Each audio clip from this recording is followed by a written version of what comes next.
A todos, cumprimento pela participação nesse primeiro congresso de gestão estratégica de pessoas e negócios, comentando que a disciplina que nós costumamos trabalhar no GPEM é estratégias de recursos humanos, e com esse enfoque que nós vamos trabalhar. Sejam muito bem-vindos, é um prazer estar com vocês neste momento tão importante da vida nacional e principalmente empresarial, onde as pessoas fazem parte de uma parcela significativa das empresas, principalmente as prestadoras de serviços, mas também comércio e indústria. As pessoas são a razão da existência das organizações. Máquinas, equipamentos, prédios, instalações são importantes e necessários à vida empresarial, mas as pessoas é que fazem com que possa alguma coisa acontecer.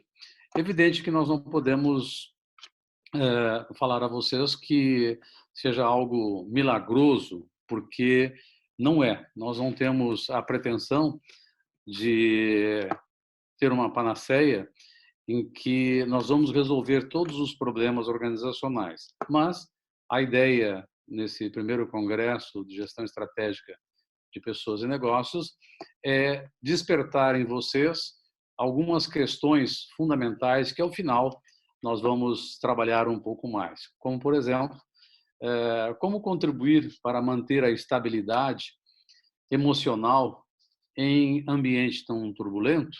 Essa é uma pergunta que nós vamos tentar responder ao final, bem como se estamos vivendo num momento de vulnerabilidade, de mudanças, como nós vamos equacionar essas questões? E, principalmente, como navegar num rio híbrido, físico e mental.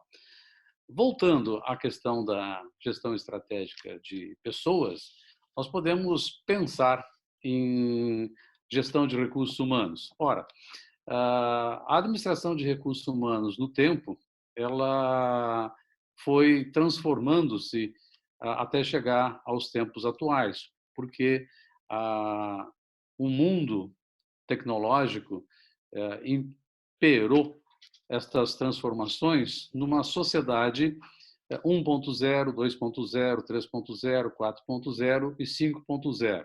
Do que nós estamos falando? Nós estamos falando da sociedade 1.0, que era a sociedade de caça, e a sociedade 2.0, que é a sociedade agrícola. E chegando até mais contemporaneamente a sociedade industrial. Ora, isso se passaram 13 mil anos. E a sociedade 4.0, que é a sociedade da informação, e hoje a 5.0, chamada a Super Smart Society, ou a sociedade superconectada. As transformações tecnológicas que ocorreram no cenário econômico, social, político, tecnológico, demográfico, foram avassaladoras e fizeram com que fosse aproximado muito fortemente o futuro do presente.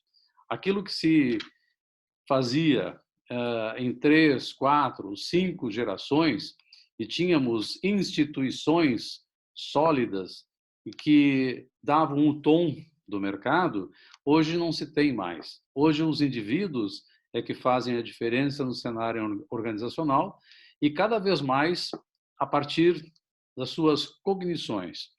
O que nós queremos colocar com isso?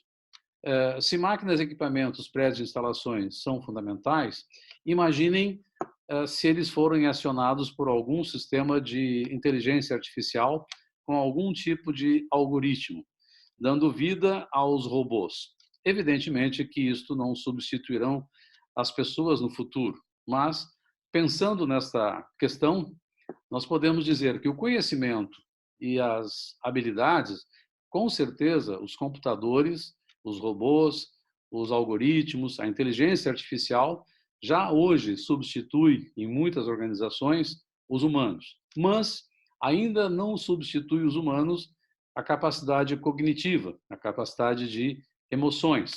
Então, ainda temos um diferencial competitivo através de pessoas. Pensando, então, em gestão organizacional estratégica, nós temos que pensar o futuro. E o que é o futuro? O futuro nós construímos a partir de ações do presente. Evidentemente, decodificando todos esses cenários e verificando que tipo de empresa que nós temos em mãos. Se é uma micro, uma pequena, uma média, uma grande corporação, ou se é do ramo industrial, comercial ou prestação de serviços, ou ainda, se nós pensarmos em tecnologia, se ela é de baixa, média ou de alta tecnologia. Portanto, nós não podemos pensar numa gestão estratégica de pessoas aplicando todos os procedimentos de maneira uniforme. Nós temos que customizar a cada situação e colocar bem claramente qual é a melhor ferramenta, melhor técnica, o melhor método a ser aplicado em um determinado contexto. Posso dizer, portanto, que não existe a melhor forma de gerir pessoas em ambiente organizacional. Existe a melhor forma de gerir pessoas em um determinado ambiente organizacional decodificado.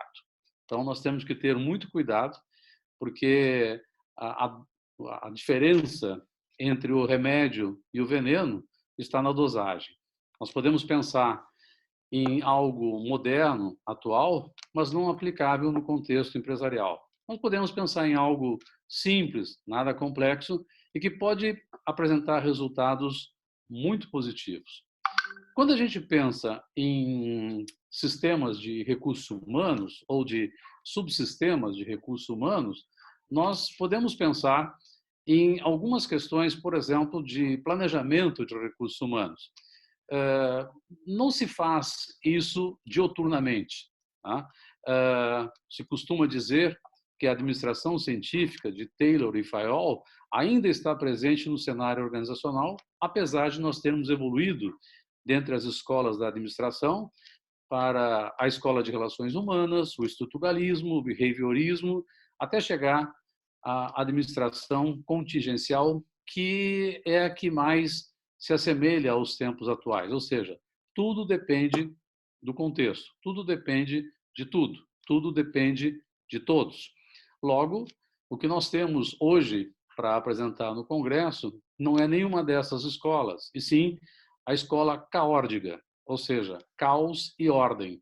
Mais ou menos como se fosse uma senoide, menos e mais, e vai evoluindo conforme a decodificação do cenário e as transformações, e principalmente com a tecnologia. Então, em alguns momentos, nós estamos no fundo do poço, menos, podemos chegar a zero ou podemos estar no topo, lá em cima, no mais. Então, caos e ordem. Se estabelece o caos, que a ordem virá. Se estabelece a ordem, que o caos há de vir. Então, quando nós pensamos em planejamento de recursos humanos, nós temos que definir claramente o quadro de lotação que é necessário para que a operação, o negócio, seja desenvolvida a contento. Isso é uma expressão idiomática na área de recursos humanos, falar de quadro de lotação, que representa o quantitativo de mão de obra que uma organização possa utilizar para que aquela operação seja levada a contento.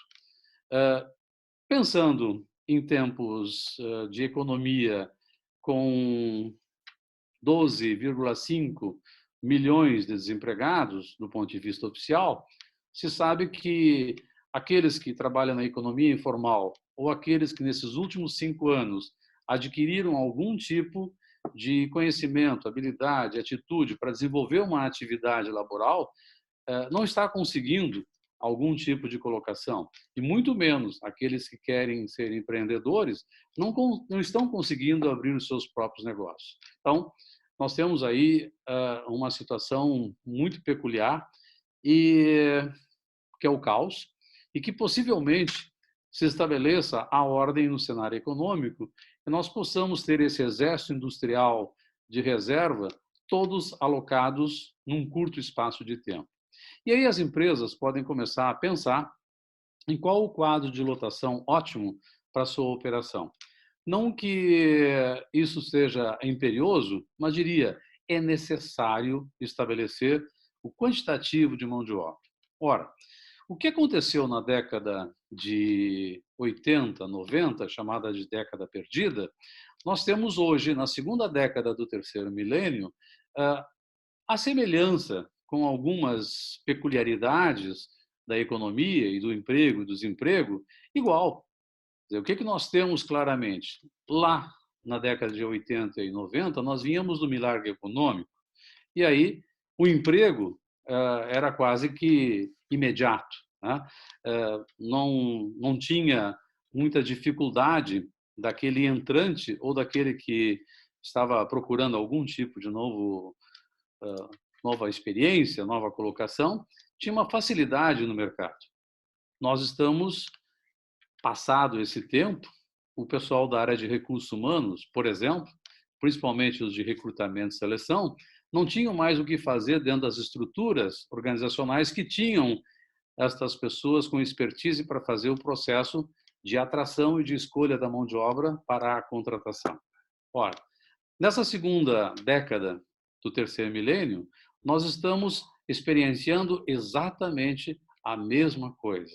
Ou seja, estamos no mesmo caos que estivemos lá na década de 80 e 90 em relação à prática de atração e de retenção da mão de obra. Portanto, nós devemos ter um período de ordem, se tudo correr bem do ponto de vista econômico, se as reformas previdenciária, tributária, federativo, pacto federativo, enfim, todas essas reformas previstas funcionarem e derem algum resultado positivo do ponto de vista econômico. Por quê? Uma empresa, por definição, ele é caixa, ela é lucro e é pessoas. Quer dizer, uma empresa não é um clube de amigos. Ela precisa ser constituída para ter algum resultado positivo. Ela não pode trabalhar com déficit, ela tem que trabalhar sempre com resultados positivos. Então, hoje, nós estamos experienciando o mesmo caos que nós tivemos lá na década de 80, 90, agora na segunda década do terceiro milênio. Possivelmente, na terceira década do terceiro milênio, a ordem se estabeleça naquele processo caótico e o processo de recrutamento e seleção volte a aquecer, né, volte a existir no cenário organizacional. No entanto, o grande problema é o gap. As pessoas que foram dispensadas porque não tinha como mantê-las na operação, tiveram que se alocar ou realocar. Por exemplo, os profissionais que trabalhavam nos processos de recursos humanos, é bem comum de acontecer, como aconteceu na década de 80, 90, a abertura de empresas especialistas em processo de recrutamento e seleção, onde tinham profissionais trabalhando para uma empresa, hoje, no passado, tinham profissionais trabalhando para várias empresas. O que hoje esse fenômeno também está acontecendo. No momento que houver um aquecimento da economia, aonde estão esses profissionais? Estão nos seus próprios negócios. Então, nós não teremos profissionais para atuar dentro da estrutura organizacional com expertise, com conhecimento, para que esse processo seja retomado ou seja realizado. Então, isto passa a ser um problema a mais nas estruturas organizacionais. Mas isto tem solução. As pessoas que gostam do que fazem e fazem o que gostam na área de recursos humanos, têm como treiná-las, têm como desenvolvê-las. Então, nós podemos começar pelo programa de integração e o programa de adaptação dessas pessoas que foram contratadas para desenvolver algum tipo de atividade e que isso passa a ser fundamental.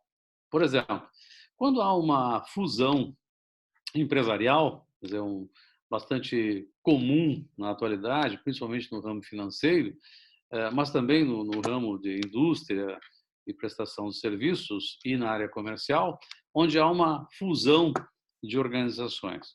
A área de recursos humanos tem que pensar estrategicamente e é uma relação de dominante e dominado. Quem comprou quem? Quem adquiriu? Quem teve a iniciativa da fusão? Só que aí a área de recursos humanos está dizimada, mas precisa ser instalado o processo, e poderia dizer que recursos humanos é todos em qualquer área, seja da área comercial, seja da área de produção, seja da área de finanças, qualquer uma das áreas, a função RH é inerente a qualquer profissional. E aí, esse trabalho de integração e adaptação do novo funcionário deve ser uma responsabilidade que cada um desses profissionais nas diversas unidades organizacionais precisa trazer para si como responsabilidade importante para integrar e adaptar um novo ser. E, evidentemente, como situação a ser pensada, e é muito pouco pensado no Brasil, é o desenho dos cargos. Tá? Quando se fala do quadro de lotação, nós estamos falando do quantitativo de mão de obra, mas esse quantitativo de mão de obra por cargo, dentro de cada unidade organizacional. Eu costumo dizer, se eu sei o que eu quero, fica mais fácil. Se eu não sei o que eu quero, qualquer coisa serve. Isso no mundo empresarial é a mesma linha de raciocínio.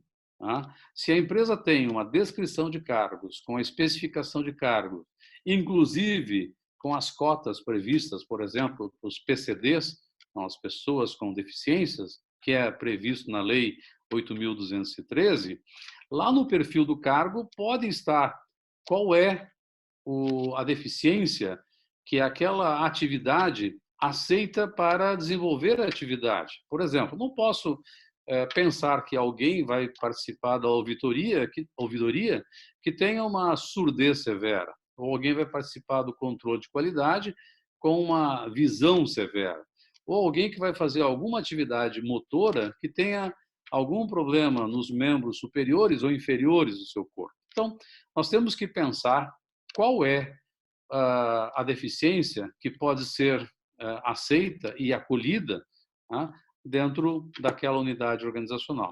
E isso está, ou deveria estar, na descrição de cargos, mais especificamente nos fatores de especificação do cargo, ou o tão definido e discutido perfil do cargo. No momento que eu tenho as tarefas e atribuições desenhadas, o que faz, como faz, para que faz, tarefa a tarefa, da menor, da mais simples, a maior e a mais complexa.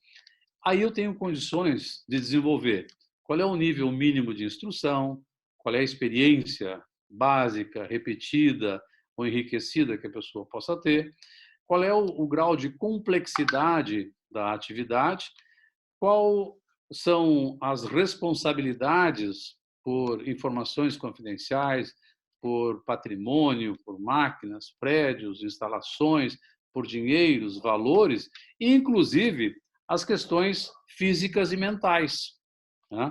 Nos PCDs, hoje, mundialmente trabalhando, nós temos 1/7 da população mundial, ou seja, quase 1 bilhão de pessoas ao redor do mundo que são portadoras de algum tipo de deficiência, entre as 4 deficiências: deficiência visual, deficiência auditiva, deficiência motora ou deficiência mental. No caso dos autistas, por exemplo, ou do síndrome de Down, enfim, que podem ter algumas limitações para desenvolver algumas atividades, mas outras eles são ótimos para desenvolver.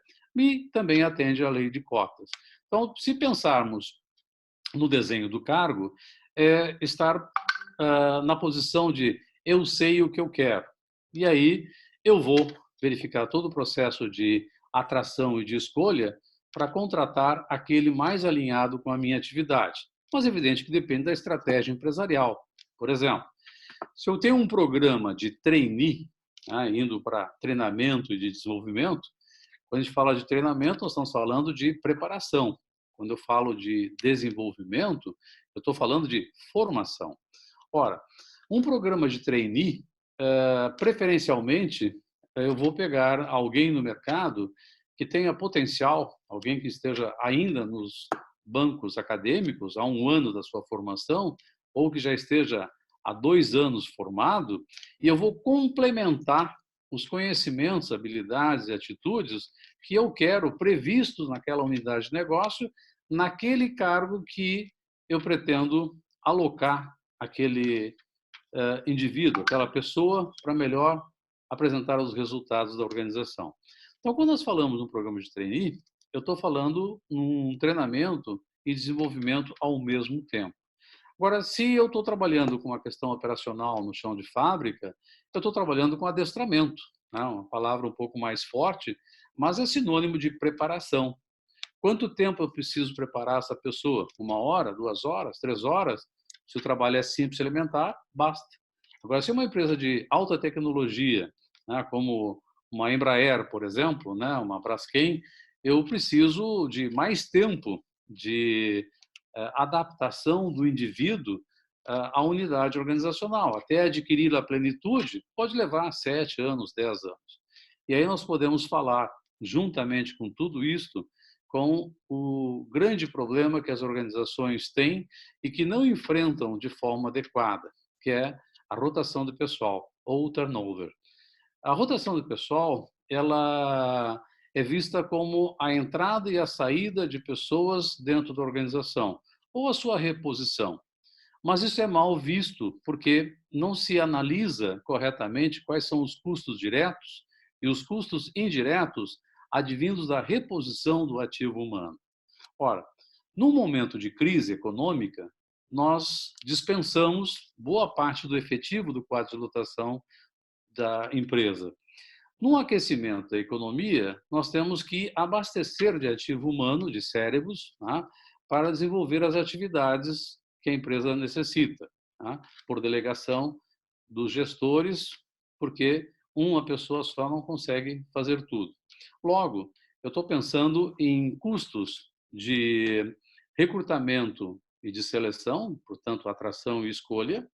Eu estou falando de custos todos de formalização do emprego, toda a burocracia prevista na legislação trabalhista e previdenciária, que é bastante pesado ainda hoje no Brasil, toda a burocracia, toda a documentação, o contrato, a carteira de trabalho, mesmo que seja eletrônico, alguém tem que fazer.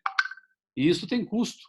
Tá? O crachá, o login, a senha, isso tudo é eletrônico, ok, mas alguém tem que fazer, tanto fazer como desfazer, isso tem custo.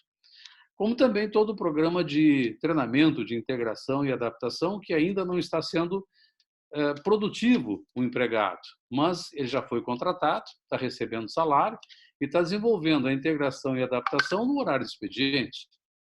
E os custos de desligamento, envolvendo aí todo o processo de rescisão contratual e as possíveis reclamatórias trabalhistas.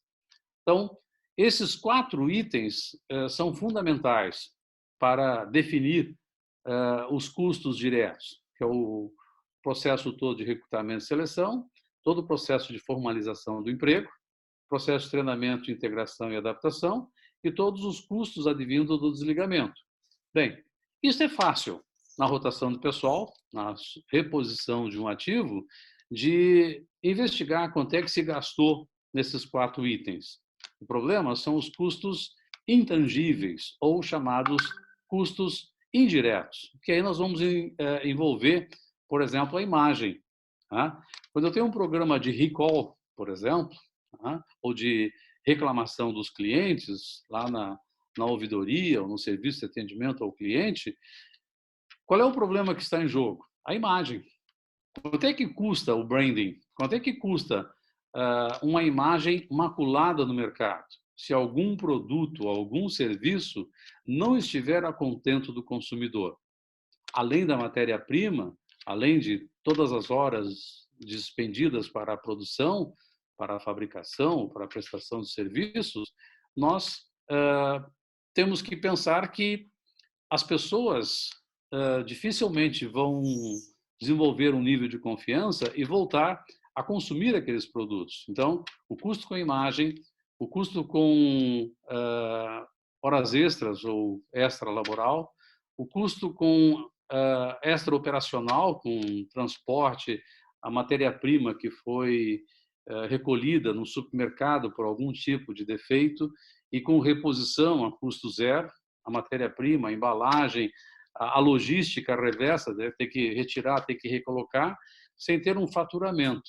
Essas questões todas, junto com os custos diretos, é que numa empresa de baixa tecnologia pode ir ao absurdo de 1:3, 1:4 e 1:5 na proporção. O que significa essa proporcionalidade? A cada unidade monetária que eu gasto numa empresa de baixa tecnologia, por exemplo, que eu tenho salários e encargos, salários médios de 2.000 e encargos sociais de 100%, o custo de um funcionário me custa R$ 4.000. Se eu tenho uma reposição, essa reposição pode me custar 3 vezes esses R$ 4.000, ou nós estamos falando de R$ 12.000 de reposição. Então, não é simples dispensar um trabalhador e colocar outro no seu lugar. Isso tem custo. E, normalmente, esses custos não são mensurados do ponto de vista organizacional. Isso passa a ser um problema nas organizações de um modo geral.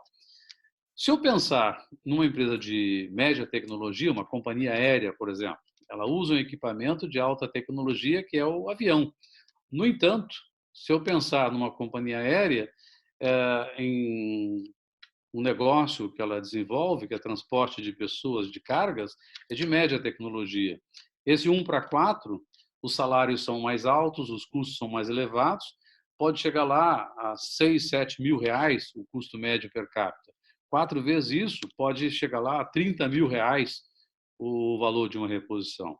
E pior, numa empresa de alta tecnologia, no caso a Boeing, a Embraer, a Braskem, que pode chegar a um custo per capita de 14, 15 mil reais cada funcionário, salário e encargos sociais. Vezes 5, 14 vezes 5, façam as contas. Chegamos a 70 mil reais o custo da reposição de um trabalhador. Se eu tenho 10 trabalhadores, esse custo é 700 mil. E isto nós, cotidianamente, não vemos que há uma preocupação, simplesmente há uma dispensa e há uma contratação. Há uma reposição, se muitas vezes o gestor, ou o encarregado, o supervisor, o chefe, enfim, o gerente, o diretor, resolver dispensar 10 funcionários, passa lá, pega o bilhete azul, passa lá no RH e fecha suas contas. Ora, essa tomada de decisão, ela tem um custo muito elevado. Pensar esses custos, pensar se realmente eu preciso dispensar aquele trabalhador com a sua reposição, é um ato estratégico que o gestor tem que ter. E, nesse mesmo diapasão, pensando em cânceres organizacionais, nós podemos pensar no absenteísmo, que é o ausentismo, né, que é a falta ou atrasos de funcionários do ponto de vista legal ou do ponto de vista espontâneo. Do ponto de vista legal, não tem o que fazer, tem como planilhar. Por exemplo, o descanso semanal remunerado é uma regra que precisa ser cumprida. Férias, licença gestante, licença paternidade, são situações que não temos a força de trabalho à disposição para a operação. Agora, existem as faltas que são as espontâneas, né? Por exemplo, em dias anteriores e posteriores a feriados, ou mesmo atrasos habituais de trabalhadores, isso tem custo. Mas isso eu tenho como medir. O grande problema é o que a gente chama de presentismo. E aí eu coloco para você, congressista, a questão da estratégia. Então, não estou falando do ausentismo, as faltas e atrasos somente. Eu estou falando de pessoas que cumprem com o horário, são pontuais, são assíduos, mas não produzem. Esse é o chamado presentismo. A pessoa está presente, mas não produz. Isso se falava muito nos funcionários públicos. Olha, parece que ele está aí, o casaco dele está aí na cadeira, as coisas dele estão em cima da mesa, mas na iniciativa privada também ocorre esse fator muito mais do que nós imaginamos. Por exemplo, o cidadão chega na segunda-feira, depois de ter passado um fim de semana fazendo algum tipo de comemoração, ele vai para o banheiro e se tranca lá na sua individualidade e dorme. Esse é o presentismo. A pessoa é pontual, é assídua, mas não produz.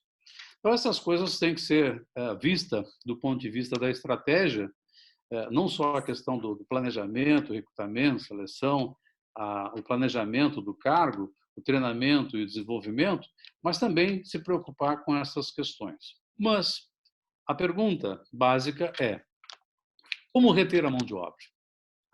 Eu contratei, eu integrei, eu adaptei, eu tenho uma decisão firme em relação à rotação do pessoal, eu tenho controlado o absenteísmo e o presentismo. Agora, as pessoas pedem demissão, mesmo em tempos bicudos da economia em que nós estamos passando. O que está acontecendo? A empresa é uma empresa boa para se trabalhar? Aí nós temos que fazer uma pesquisa de clima organizacional ou de qualidade de vida no trabalho. E muitas pesquisas que eu tenho experienciado aí de empresas que fazem a pesquisa, mas engavetam os resultados quando os resultados não são favoráveis ao gestor. Ora, nós temos que aprender com a crítica.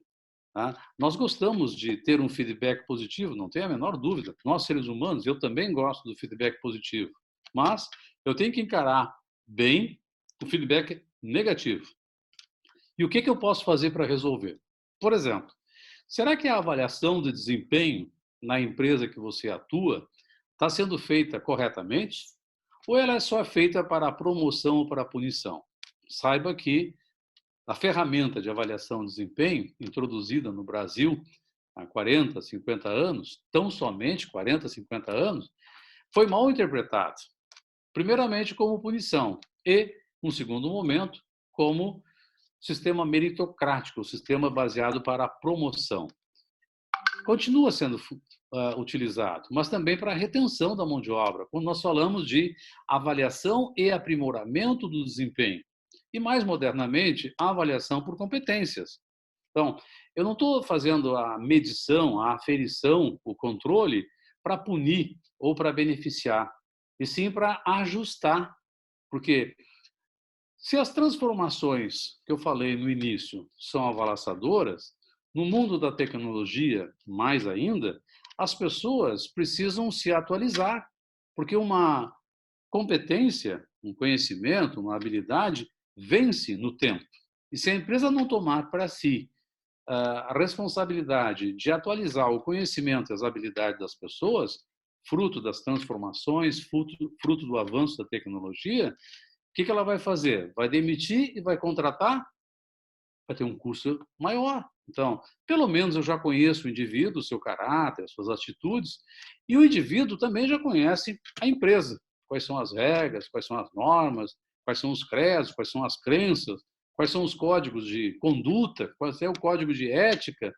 Eu conheço a história da empresa, a estrutura da empresa, enfim, já há uma série de conhecimentos de parte a parte que precisa ser considerado nesse momento. Então, fazer avaliação, não do desempenho, mas avaliação com o lado humano, que é aquela avaliação por competências, ou a avaliação e aprimoramento do desempenho, para melhorar o desempenho do trabalhador, isso é estratégia de recursos humanos. Eu não vou utilizar, por exemplo, um formulário que normalmente se utiliza na avaliação de desempenho, chamada escalas gráficas, que é uma tabela de dupla entrada que tem lá os fatores, os critérios, né?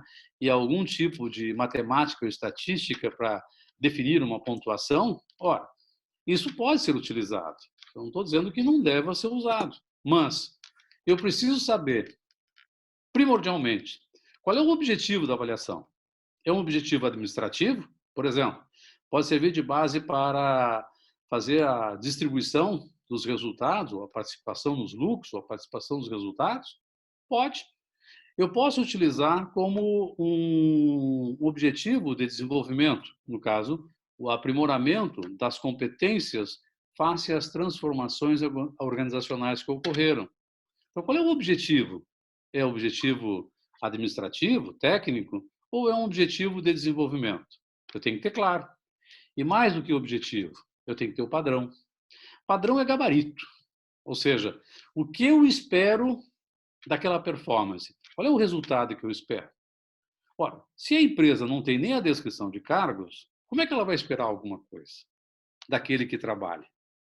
Muitas organizações fazem a avaliação de desempenho como um documento burocrático, sem um objetivo e sem um padrão, sem um gabarito. E o pior, agora, além de objetivo e padrão, é quais são os indicadores para aferição, para mensuração. Se eu tiver um indicador, por exemplo, para mão de obra operacional, pontualidade e assiduidade, ok.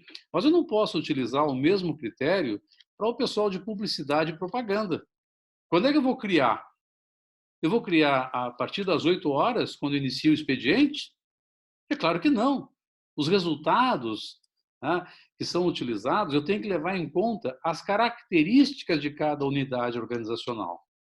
E, pasmem, muitas vezes as áreas de recursos humanos, gestores de recursos humanos, utilizam as escalas gráficas de maneira uniforme, do estratégico ao operacional, e em todas as unidades organizacionais, o mesmo instrumento. Será que o pessoal de finanças, o pessoal de marketing, tem os mesmos indicadores? Tem os mesmos padrões?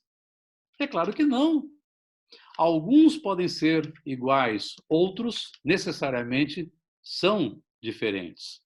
Então, a avaliação de desempenho é um instrumento de retenção da mão de obra, sem dúvida, mas ele, quando for bem feito. A expressão que eu posso dizer a vocês, congressistas, é a seguinte: o que pode ser medido deve ser avaliado. Agora, o que não pode ser medido não deve ser avaliado. Então, tenha muito cuidado com essa expressão e pode ser uma arma. Culturalmente, no Brasil, nós não temos a cultura da avaliação do desempenho. Nós temos a cultura do revanchismo, do pacto de mediocridade. Tu me avalia bem que eu te avalio bem. Agora é a minha vez. Quer dizer, puxa vida, nós temos que evoluir muito na conscientização das pessoas para fazer a verdadeira avaliação do desempenho, aquela que tem o lado humano em todo o processo. E, evidentemente, nós estamos falando de questões de retenção de mão de obra, e uma ferramenta que pode ser lançada mão é o plano de carreira. Ora, o plano de carreira nos Estados Unidos e na Europa surgiram na década de 50. No Brasil, tão somente na década de 80, 90, que eles chegaram para cá. E qual é a visão que nós temos do plano de carreira? É o plano de carreira profissional. A estrutura que a organização coloca à disposição é uma estrutura de evolução vertical, horizontal ou diagonal dentro dos cargos da empresa. Ora, a carreira em I, por exemplo, um I com um pontinho em cima, nós podemos pensar em uma área de marketing. O sujeito entra como analista júnior, vai analista sênior, pleno, termina lá como supervisor, gerente e diretor de marketing. Quem é que vai negar a sua especialidade em marketing? Ele começou da base e foi ao topo da pirâmide. Isso é carreira em I. Há uma evolução vertical. Uma carreira, portanto, especialista. Nós precisamos de especialistas no cenário empresarial, mas também precisamos de diretores, superintendentes, CEOs no mundo organizacional. E aí o melhor seria uma trajetória de carreira generalista, quer dizer, uma pessoa que vá durante a sua vida organizacional, passando por diversas áreas em diversos níveis estratégicos. Se a empresa tiver uma política, portanto, de gestão de carreira, nós chamamos isso de desenvolvimento de emprego. A empresa apresenta a estrutura e os indivíduos vão sendo classificados conforme a sua expertise. Então, uma distinção bem clara entre desenvolvimento de emprego, que está relacionado à estrutura, e o desenvolvimento de carreira, que está relacionado ao indivíduo. E aí a sentença maior que eu passo aos queridos congressistas: sua carreira é problema seu. Nós temos muito o hábito de dizer que o problema é do papai, é da mamãe, o problema é da minha criação, o problema é da sociedade, o problema é do meu chefe, o problema é da minha escola, o problema são dos governos. Ora, o problema é meu. Quando eu falo de desenvolvimento de carreira, eu fazer a leitura do contexto e ver o que o mercado está sinalizando. E aí eu vou buscar as formações. Como você está participando do congresso? Será que você está participando somente desse congresso? Quantos congressos você já participou? Quantos simpósios? Você já fez a sua graduação? Já fez a sua especialização? Mas você tem 70 anos pela frente para continuar a formação, porque você vai viver 100, 120 anos. Então, o que você vai fazer em termos de carreira nos próximos 60, 70 anos? Vai continuar parado, cruzando os braços, esperar que o tempo passe? É claro que não. Você precisa desenvolver uma carreira. Você precisa fazer uma leitura de contexto. E aí vai uma sentença muito importante. O desenvolvimento da carreira pessoal não diz respeito a status e tampouco a faturamento. Está relacionado com o que eu gosto de fazer. E Confúcio já disse: se você acordar e ir fazer o que gosta, você não estará acordando para ir trabalhar, você estará acordando para fazer o que gosta. E quem faz o que gosta acaba por ter sempre alguma atividade para fazer e corre o risco de morrer trabalhando. Aí vocês vão me perguntar: puxa vida, mas e a aposentadoria? Na carreira eu tinha previsto a minha aposentadoria. Isso não faz parte do nosso vocabulário, voltar aos aposentos, que etimologicamente a aposentadoria significa voltar aos aposentos. Nós precisamos, então, até o final dos nossos dias, fazer a diferença. E como é que eu consigo fazer a diferença? Fazendo o que eu gosto. Então, a gestão de carreira, pensando no desenvolvimento do emprego e no desenvolvimento da carreira pessoal, é sua responsabilidade. Pense nisso. E, para coroar um pouco esse contexto todo, nós podemos pensar em sistemas de remuneração. Como é que funciona, ou como é que funcionava o pagamento no passado? Era o salário. Isso vem lá das legiões romanas, o sal, salarium, potes de sal pago aos legionários. Hoje em dia, o salário é o pagamento por uma contraprestação de serviços. E isto é pífio, não serve muito para diferenciar aqueles que podem fazer um diferencial competitivo. E aqueles que fazem um diferencial competitivo querem ser remunerados. Não é salário. Salário é o salário mínimo, é o salário contratual, é o salário profissional, é o piso salarial da categoria econômica. É a base para fazer os cálculos de insalubridade, periculosidade, horas extras, etc. Para remuneração, é reciprocidades e recompensas. Isso pode ser monetária ou não monetária, ou pecuniária ou não pecuniária. Pois olha, o que nós estamos colocando para vocês é prêmios, bônus, participação nos lucros e resultados, comissões, essas questões todas, ou formas diferenciadas de pagar aquele ativo humano que está dando algum resultado positivo, é estratégia de gestão de pessoas, com toda certeza. Nenhuma pessoa trabalha só porque gosta, e porque gosta de trabalhar, não quer receber. Ela gosta do que faz. O Ayrton Senna da Silva é o maior exemplo dessa história. Ele era um corredor de Fórmula 1, começou na Toleman e foi para a Lotus, da Lotus para a McLaren, da McLaren para a Williams. Por que ele trocou de equipe? Ele gostava do que fazia, fazia o que gostava, mas ele não tinha era o pacote técnico, ele era muito exigente para consigo mesmo. Ele queria um desenvolvimento de carreira individual, pessoal, e um pagamento. Tá? Seja lá o título, que é não pecuniário, ou mesmo algum tipo de premiação, que é pecuniário, que é valor monetário. Então, mas ele fazia o que gostava, e porque gostava do que fazia, não ficou na mesma empresa, na mesma equipe, no caso de competição. Isso ocorre também com as pessoas talentosas. Tá? Se você não tiver algum mecanismo de retenção e ela souber do seu valor, ela vai procurar alguma atividade que valorize e recompense, conforme ela está querendo. E, por derradeiro, nós podemos pensar ainda, tá, na atualidade, em todo o processo de sindicalismo e negociação. Ora, as estruturas sindicais estão aí em transformação. A gente sabe pela reforma trabalhista, aí agora, recentemente, algumas alterações nesse campo estão acontecendo, mas, estrategicamente, uma coisa ganhou muita força nos últimos anos, que é a Convenção Coletiva de Trabalho. Você conhece a sua Convenção Coletiva de Trabalho? Se não conhece, deveria conhecer. Se você é gestor, deveria conhecer a patronal e a dos empregados. Se você é empregado, deveria conhecer a dos empregados e a patronal, porque lá vão estar os direitos e deveres registrados, ou deveriam estar lá registrado como uma norma obrigatória de cumprir, tanto por empresários quanto por empregados.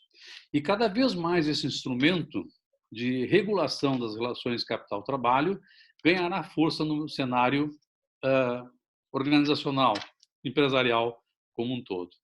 Eu tenho visto que muitas pessoas dizem, isso é um problema do sindicato, isso é um problema lá do RH, eu nunca entrei numa convenção coletiva de trabalho. Pois olha, nós somos 26 estados, mais o Distrito Federal. Indústria, comércio e serviços. Mais ou menos em torno de 100 atividades de cada uma dessas áreas. Portanto, nós devemos ter mais ou menos em torno de uns 15 mil sindicatos Brasil afora.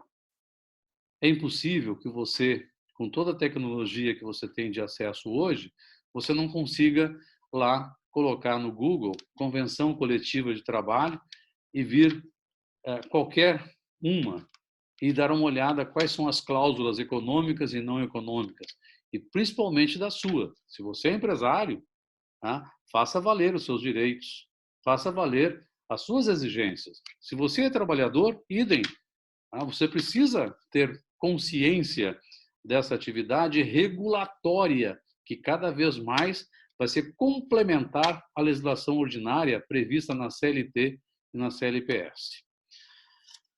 Bem, finalizando a nossa fala sobre estratégias de pessoas ou estratégia de gestão de pessoas, ou ainda toda a questão prevista, que o GPEM tem esse nome, né, para minha graça e deleito, né, que é o primeiro Congresso de Gestão Estratégica de Pessoas e Negócios. Eu poderia dizer para vocês que todo negócio não pode ser feito sem ter pessoas. E todas as pessoas não foram concebidas para atuar em negócios, mas umas não vivem sem as outras. E utilizar as ferramentas adequadas na gestão de pessoas é estratégico, é oportuno, é legal, é necessário, é fundamental. Pense nisso. Muito obrigado.